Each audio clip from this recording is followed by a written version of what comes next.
Hello and welcome to day 8 of our 12 Days of Christmas cards.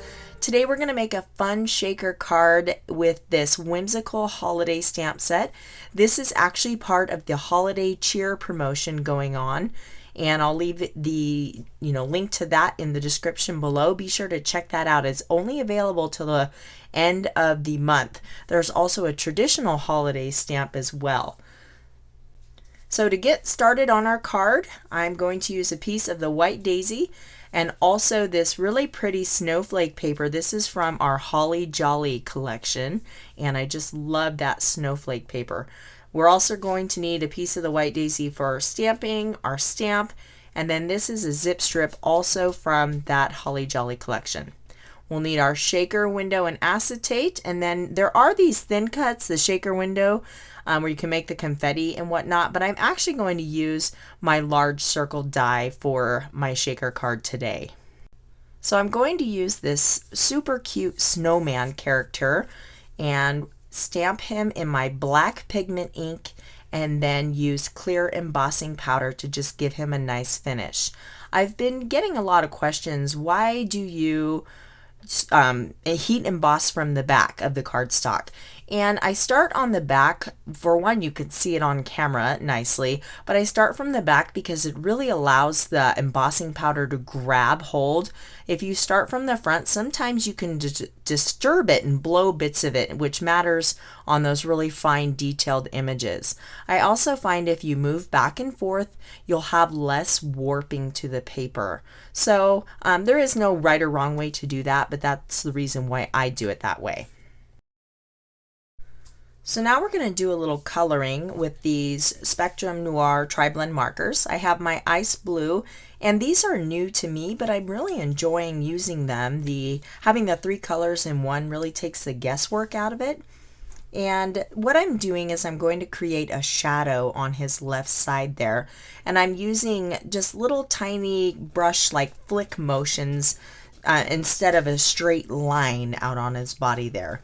We'll put a little shading underneath his hat, and then we will move to the medium tone. I'm going to go back over that dark area but extend it out a little bit further, again with the same kind of flicking motion. And this just I've found helps it to blend better. And we want to make sure to preserve that rounded shape, which a highlight naturally would, just helps show that it's a round dimensional object. So now I'm going to move to my lightest color, and this is my last layer, so I'm using a circular motion. I'm going over that area and just blending it out onto the white, and this just helps the transition with the small little circles there.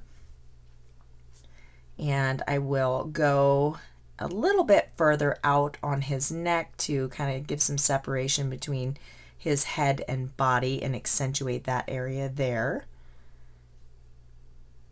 Maybe just a little bit more. Okay, I think that looks pretty good. And now I have my blending marker here, and I'm just going to go over that outside edge to help further soften that transition between the blue and the white. And this is just a color lifter, but it helps again just kind of soften that line there.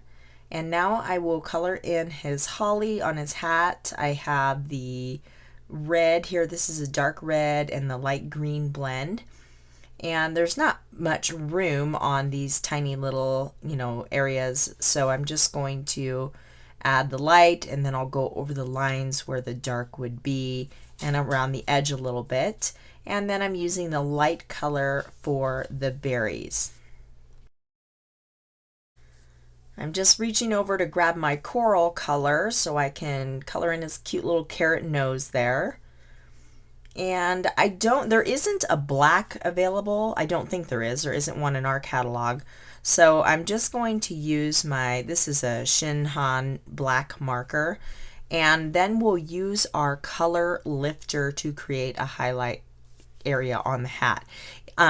There is an ice gray available, and that would be really neat to kind of work in with these blacks, but I don't have that marker yet. So for now, we will just use the blending marker and lift the black color away to create that highlight.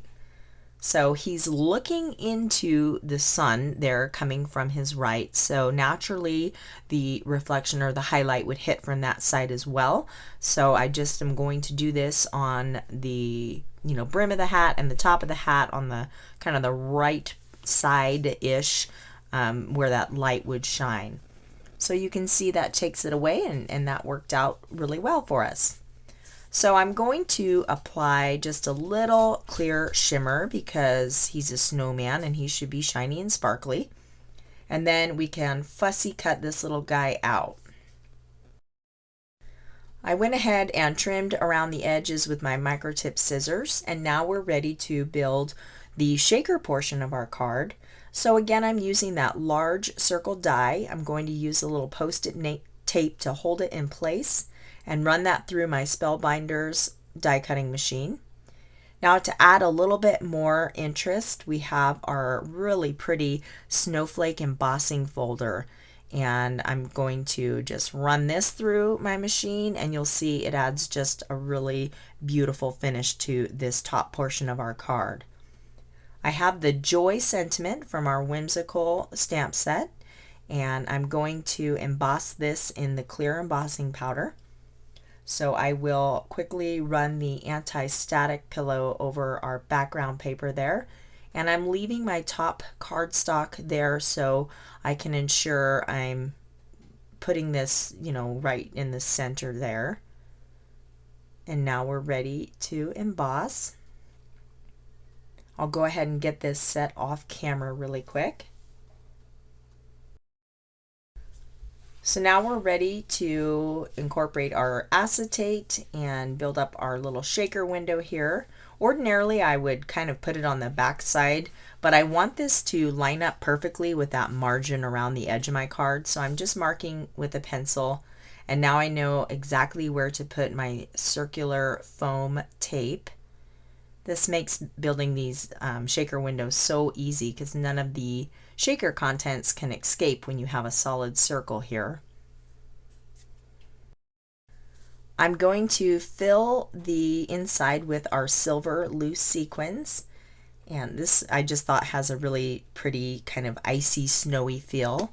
So oops, some of those guys are jumping out, and I'm going to take some away. If you kind of push it down, you'll see where the sequins will settle when the card is propped up. We want to make sure our sentiment isn't covered.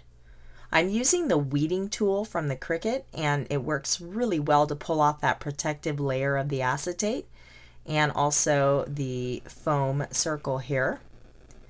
And if you run a little tiny bit of static, the static pillow over, the sequins won't jump up and touch it when you're putting it into position there. So now we can use the foam squares to prop up our top portion of the card here. And you want to be pretty generous with this, otherwise your cardstock will sag and it doesn't look very well. So I forgot to put a piece on the right hand side there, and after I glue it down I kind of had to painfully squeak one under the side just so that area wasn't sagging. So more is better in this instance. So there you have the fun shaker portion of our card, and I'm going to use my tape runner to adhere this to our card base. This is just the A2 size White Daisy card base there, and now we're ready to embellish the front. So this adventure layout from our creativity collection, I'm going to use these trees. I've just pulled a few of them out, and I will cut those down to size to fit my card scale. I've used the ballerina pink cardstock, both the light side and the dark side, to add a little contrast. I'm using my liquid glass with the fine tip applicator to adhere this kind of delicate overlay here to this tree. I will just place an acrylic block on top while that dries, and go ahead and work on the rest of the card. So we have this fun zip strip from the Holly Jolly collection, and I'm going to dovetail the end there and just eyeball it so it goes all the way across, and then we'll dovetail the opposite end. And I really like this ballerina pink color with kind of the icy glacier blue. I just thought it was a fun color combination for the holidays, something a little bit different. And now we can layer these trees onto the left-hand side of our card. I'm going to tuck this one under the zip strip and then just trim off the bottom there that's poking out. And then my other little tree I will lay on top.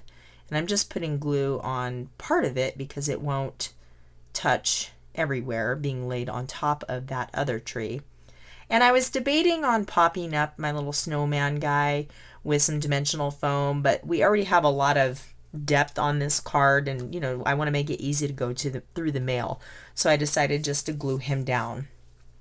And speaking of that, if you get this foam, it's for like packing dishes and whatnot. I just got this at our local office supply store, and you can buy it on a roll. Just cut it down to fit your size card, and then lay it right over the top, and slip it into the envelope with your card, and it just adds a protective element. So when you have dimensional cards like this, they don't get destroyed when they go through the rolling machines at the post office. So yeah, you can buy it in a big roll and just cut it up and have them pre-done in a stack ready to grab.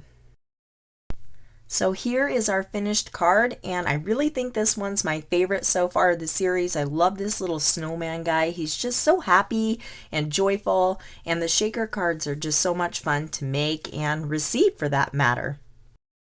If you like this video, give me a thumbs up, and if you haven't already, please consider subscribing so you don't miss future videos. On Friday, I'll have another fun Christmas card to share with you. It'll be day 9 in our 12 Days of Christmas Cards series. For more information, you can visit my blog at craftyconceptswitherin.com. Here is another video that you might enjoy, and as always, thank you so much for watching, and I'll see you next time.